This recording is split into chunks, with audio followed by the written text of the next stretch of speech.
warahmatullahi wabarakatuh. Shalom, namo buddhaya, salam kebajikan, rahayu. Perkenalkan, nama saya Maggie Farsiwati Ali. Saya peserta Latsar CPNS tahun 2025, angkatan 25. Saya dari Basarnas, dan jabatan saya yaitu Pranata Pencarian dan Pertolongan Pemula. Baik, pada kesempatan ini saya akan menyampaikan monolog mengenai aku Smart ASN dan peranku untuk instansiku. Sebagai Pranata Pencarian dan Pertolongan Pemula atau biasa disebut Rescuer Pemula, tugas saya ada 3, yaitu latihan, siaga, dan operasi. Nah, latihan ini berfokus pada peningkatan dan pemeliharaan kompetensi yang dimiliki oleh personil SAR. Nah, memastikan tujuan dari tugas ini yaitu memastikan seluruh personil SAR itu memiliki keterampilan dan keahlian dan juga pengetahuan teknis yang memadai agar operasi penyelamatan dapat dilakukan secara profesional, efektif, dan juga aman. Tugas siaga ini berfokus pada kesiapan dan respon awal terhadap potensi keadaan darurat atau kondisi membahayakan manusia. Nah, tujuan utama dari tugas ini yaitu menjamin bahwa rescuer, sarana, prasarana itu selalu siap dalam kondisi prima dan dapat bergerak cepat 24/7. Nah, di siaga juga itu menerapkan sistem siaga komunikasi untuk memantau informasi kejadian atau distress alert.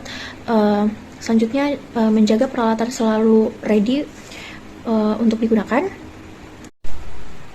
Selanjutnya untuk operasi, tugas ini merupakan pelaksanaan tindak nyata di lapangan setelah adanya keadaan darurat ataupun kondisi membahayakan manusia.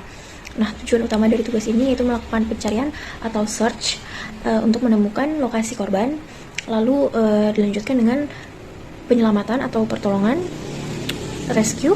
Setelah itu kita lakukan evakuasi korban yang selamat ataupun jasad korban yang meninggal dari lokasi musibah ke tempat yang lebih aman.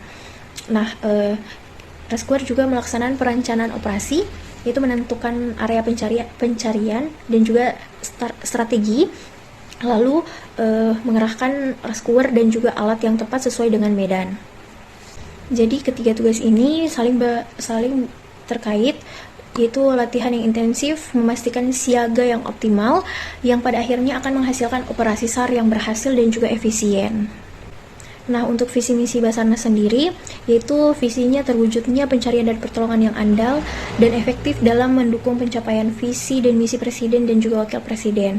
Indonesia yang maju, berdaulat, mandiri, dan berkepribadian berlandasan gotong royong. Lalu untuk misi Basarnas sendiri yaitu menyelenggarakan operasi pencarian dan pertolongan yang efektif, terintegritas, dan berstandar internasional dalam rangka memberikan rasa aman bagi seluruh warga dalam bertransportasi maupun dalam menghadapi kejadian yang membahayakan manusia. Lalu juga menguatkan sistem penyelenggaraan pencarian dan pertolongan melalui pemenuhan kebutuhan sumber daya manusia, sarana dan prasarana, serta sistem komunikasi, perintegrasian seluruh potensi pencarian dan pertolongan, serta penguatan kerangka regulasi dan kelembagaan. Jadi apa saja sih layanan yang diberikan oleh Basarnas kepada masyarakat? Pelayanan yang diberikan Basarnas kepada masyarakat yaitu pelayanan di bidang pencarian dan pertolongan yang berfokus pada keselamatan jiwa manusia. Layanan ini dapat dikategorikan menjadi 3 kondisi utama, yaitu yang pertama pelayanan operasi SAR. Nah, pelayanan operasi SAR ini dapat diberikan dalam 3 penanganan kecelakaan, yaitu kecelakaan darat, udara, maupun air.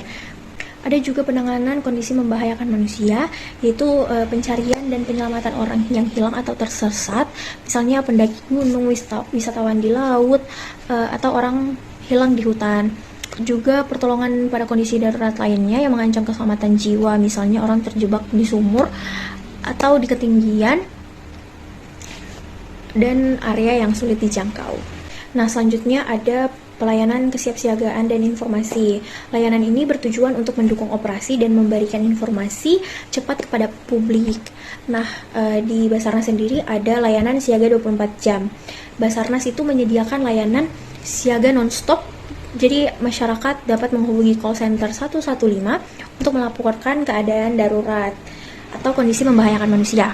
Nah, selanjutnya pelayanan informasi SAR itu Basarnas juga menyampaikan informasi mengenai operasi SAR kepada masyarakat secara berkala dan real time selama masa operasi berlangsung. Nah, selanjutnya ada pelayanan, pembinaan, dan pemasyarakatan. Layanan ini berfokus kepada edukasi dan kolaborasi untuk memperkuat kapasitas SAR secara nasional. Nah, jadi di Basarnas sendiri itu ada memberikan pelatihan dan bimbingan teknis kepada potensi SAR seperti TNI, Polri, organisasi relawan, dan instansi lainnya agar mereka mampu membantu dan mendukung operasi SAR. Nah, di Basarnas juga ada pemasyarakatan SAR, yaitu Basarnas melakukan sosialisasi dan penyuluhan kepada masyarakat tentang pentingnya kesiapsiagaan dan langkah-langkah pertolongan pertama dalam menghadapi musibah. Selanjutnya ada standar layanan yang harus dicapai, yaitu standar layanan yang pertama quick response atau response time juga, yaitu standar waktu maksimal yang dibutuhkan sejak laporan diterima hingga tim rescue diberangkatkan ke LKP, lokasi kejadian. Nah, di situ sering disebut dengan golden time. Golden time itu hanya ada 15 menit sampai 20 menit. Selanjutnya ada keberhasilan evakuasi. Presentasi korban yang berhasil dievakuasi, yang hidup maupun meninggal dalam operasi SAR. Selanjutnya ada profesionalisme operasi. Pelaksanaan seluruh tahapan operasi SAR, pencarian, pertolongan, dan evakuasi harus sesuai dengan standar operasional prosedur atau SOP dan juga berstandar internasional. Selanjutnya ada akuntabilitas dan informasi, yaitu ketepatan dan kecepatan penyampaian informasi, perkembangan operasi kepada masyarakat dan juga keluarga korban. Selanjutnya ada keterkaitan tugas yang dilakukan dengan pencapaian dan tujuan instansi Basarnas. Tugas utama rescuer yaitu latihan. Nah, latihan rutin dan pemeliharaan kompetensi memastikan bahwa rescuer memiliki kualitas dan keahlian untuk menghadapi medan tersulit. Ini adalah fondasi agar layanan SAR menjadi andal dan juga profesional. Nah, yang kedua yaitu siaga. Kesiapsiagaan 24 jam ini menjamin tim dapat bergerak saat dibutuhkan tanpa penundaan. Nah, kecepatan respon ini adalah kunci dari layanan yang efektif dan juga merupakan wujud komitmen Basarnas. Lalu ada operasi, yaitu ini adalah keterkaitan yang paling utama. Ketika seorang rescuer berhasil menemukan dan mengevakuasi korban sesuai dengan SOP atau standar operasional prosedur, dengan cepat secara langsung ia membuktikan bahwa layanan SAR itu yang diberikan itu andal dan juga efektif dalam menyelamatkan jiwa manusia. Nah, bagaimana sih cara kita untuk memastikan kinerja kita bisa lebih baik lagi?